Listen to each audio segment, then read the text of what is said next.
Recientemente he leído en algunos libros y también hace un tiempo atrás que vengo leyendo en determinados libros de algunos autores que son, por ejemplo, pastores, que hablan sobre este tema y también, casualmente, la semana pasada, no la anterior, me apareció un vídeo de una chica inglesa, una chica cristiana, que estaba hablando justamente sobre este tema y me pareció que era un muy buen momento para hablar de ello.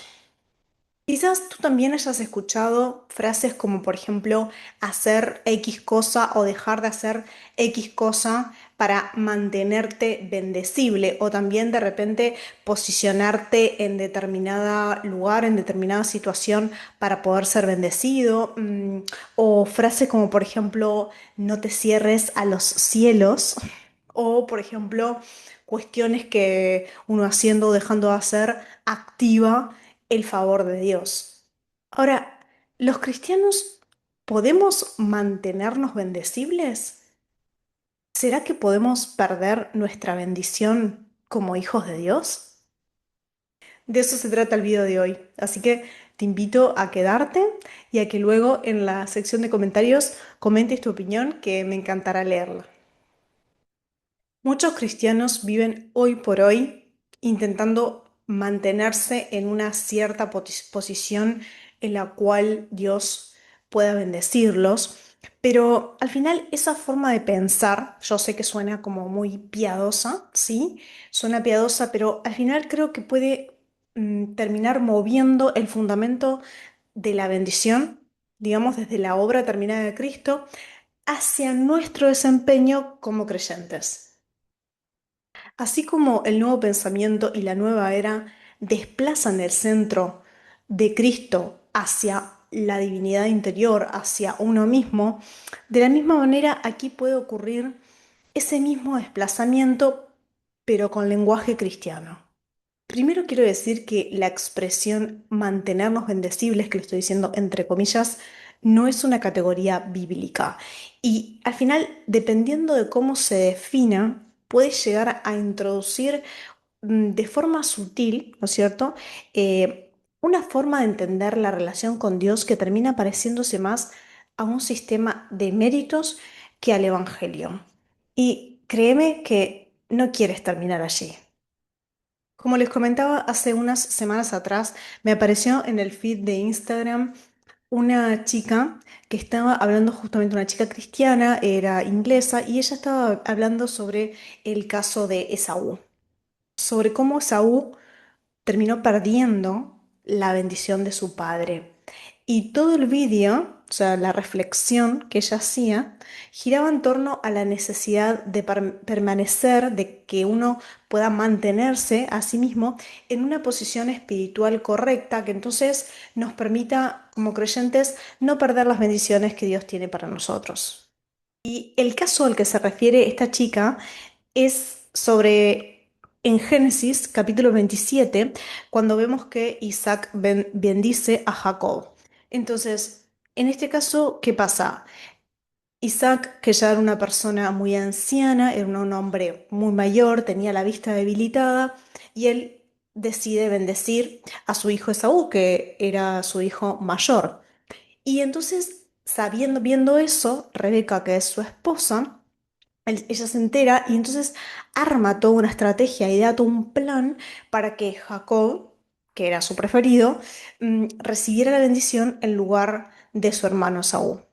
Jacob, ¿qué hace entonces? Se presenta ante Isaac todo vestido de otra ropa, porque, bueno, dice en la Biblia que Saúl tenía mucho vello, mucho pelo, entonces está todo como vestido con las ropas de Saúl y está cubierto con pieles de cabra, para imitar, ¿no? Para, la forma en la que tenía la piel y el vello su hermano.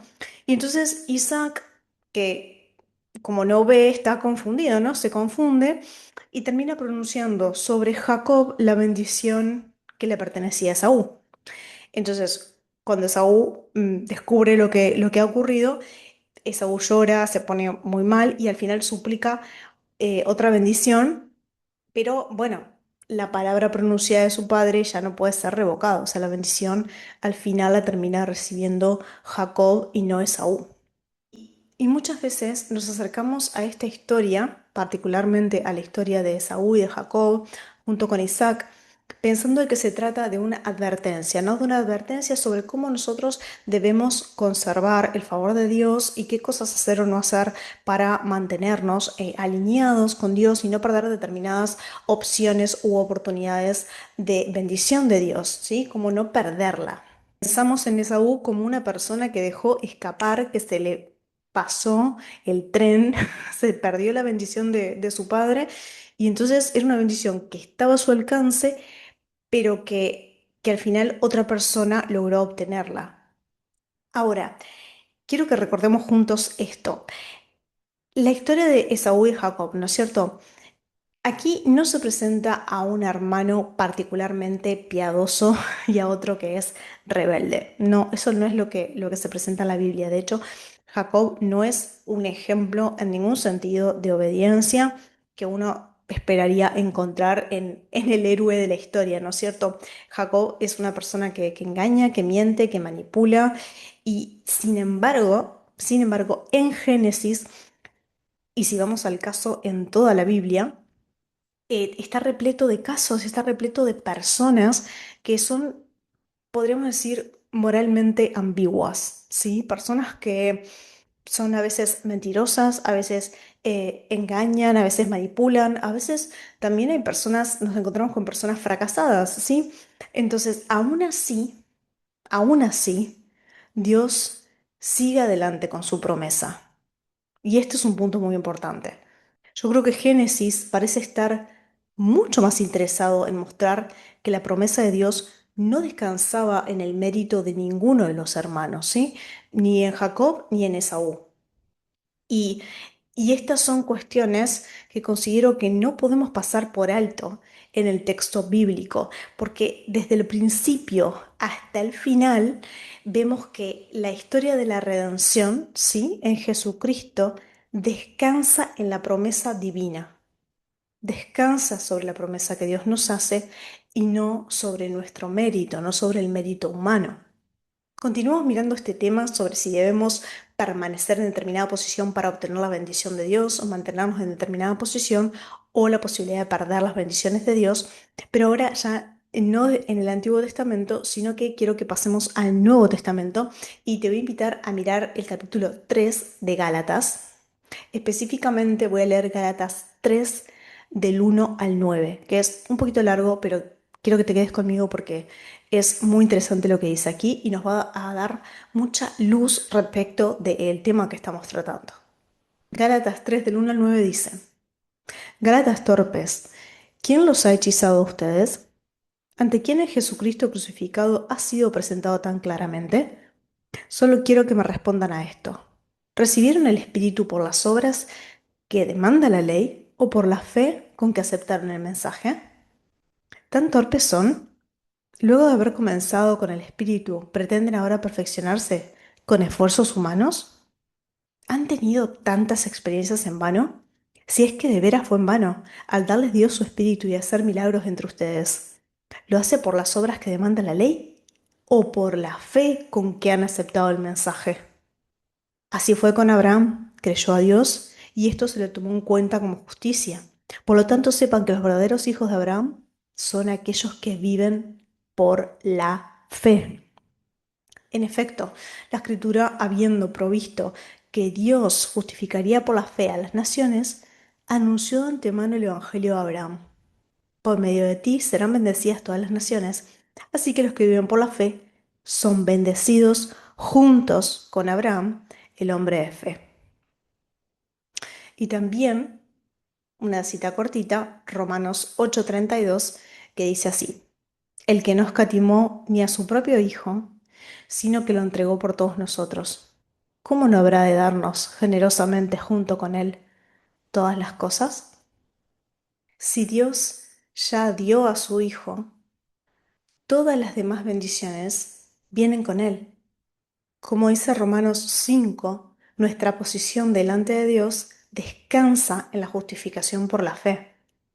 Y si yo debo mantenerme bendecible, de esto voy a deducir que existe una posibilidad, al menos pequeña, lo que sea, existe una posibilidad de perder esa bendición que Dios quiere darme.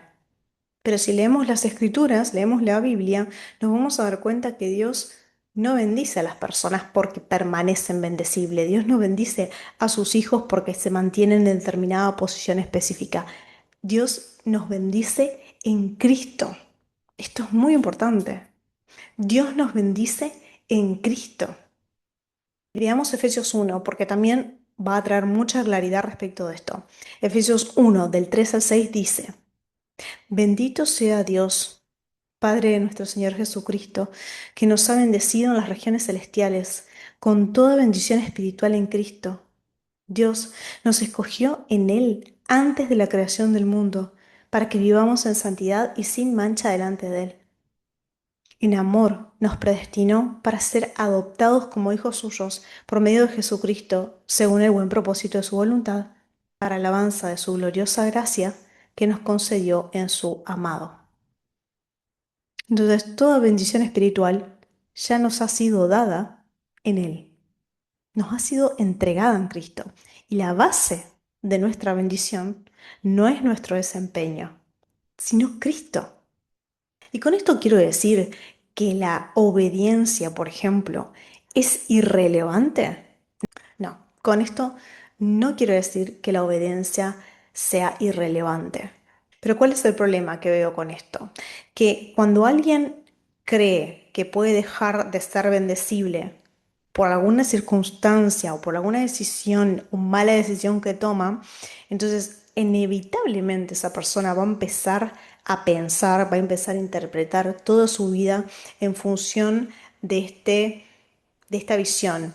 Va a mirar todo desde este prisma y va a pensar, por ejemplo, si pierde el trabajo o atraviesa una dificultad, una enfermedad, una pérdida muy grande, si enfrenta, no sé, una temporada de sufrimiento, ¿sabes? Algo difícil, la pregunta que va a aparecer es que, ¿qué hice para que Dios retirara su favor? Hubo bendiciones que me quiso dar y yo no las vi, me las perdí, ¿sí? Es como que la conciencia del creyente en ese caso no va a descansar en las promesas de Dios, ¿sí? Va a buscar continuamente señales de que todavía esa persona está cumpliendo con las condiciones necesarias para seguir siendo bendecido. Y respecto a la obediencia, lo que sí quiero decir es que nosotros debemos distinguir entre dos cosas. Debemos distinguir entre el fruto de la salvación y debemos distinguir entre el fundamento de nuestra aceptación delante de Dios. Y como vemos, por ejemplo, en Filipenses 2:13, el fundamento de nuestra bendición es Jesucristo, como dice, y dice así, Dios es quien produce en ustedes tanto el querer como el hacer para que se cumpla su buena voluntad. Incluso la obediencia es una obra de Dios en nosotros. Y no me parece conveniente ni bíblico, si vamos al caso, disminuir el valor que tiene la obediencia en nuestra vida como creyentes. Al contrario, lo que sí creo es que debemos colocarla en el lugar que le corresponde bíblicamente hablando. ¿Por qué? Porque la obediencia no es lo que nos va a sostener nuestra relación con Dios. Nuestra obediencia no es el fundamento de nuestra fe. Es el fruto, es la consecuencia de nuestra salvación. La obediencia es el fruto. Y la obediencia no es lo que produce nuestra relación con Cristo, ¿sí? Y la obediencia al final se genera o nace de esta relación. Entonces, como creyentes, nosotros no obedecemos para conservar, entre comillas, el favor de Dios. Esta no es nuestra motivación, no es el motivo que tenemos detrás. Nosotros obedecemos a Dios porque ya hemos sido reconciliados con Dios mediante Jesucristo. Y cuando invertimos este orden, lo que pasa es que la obediencia deja de ser una respuesta agradecida al Evangelio, a la salvación que nos ha sido dada, que nos ha sido brindada gratuitamente, deja de ser una respuesta agradecida y comienza a convertirse en un intento constante de conservar algo que en realidad nunca dependió de nosotros. Entonces, cuando nosotros entendemos la unión con Cristo, entonces también cambia la forma en la que nosotros pensamos nuestra vida como cristianos.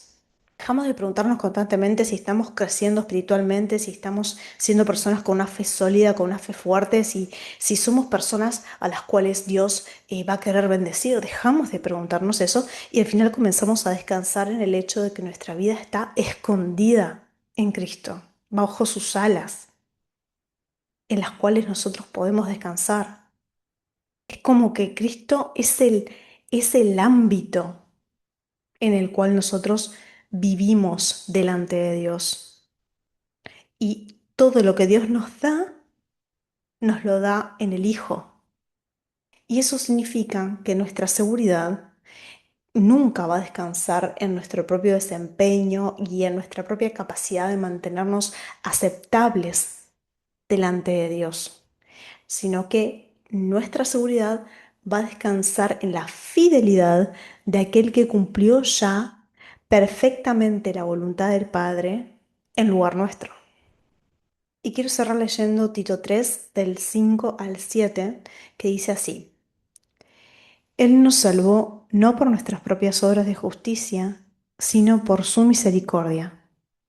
Nos salvó mediante el lavamiento de la regeneración y de la renovación por el Espíritu Santo, el cual fue derramado abundantemente sobre nosotros por medio de Jesucristo, nuestro Salvador. Así lo hizo para que, justificados por su gracia, llegáramos a ser herederos que abrigan la esperanza de recibir la vida eterna.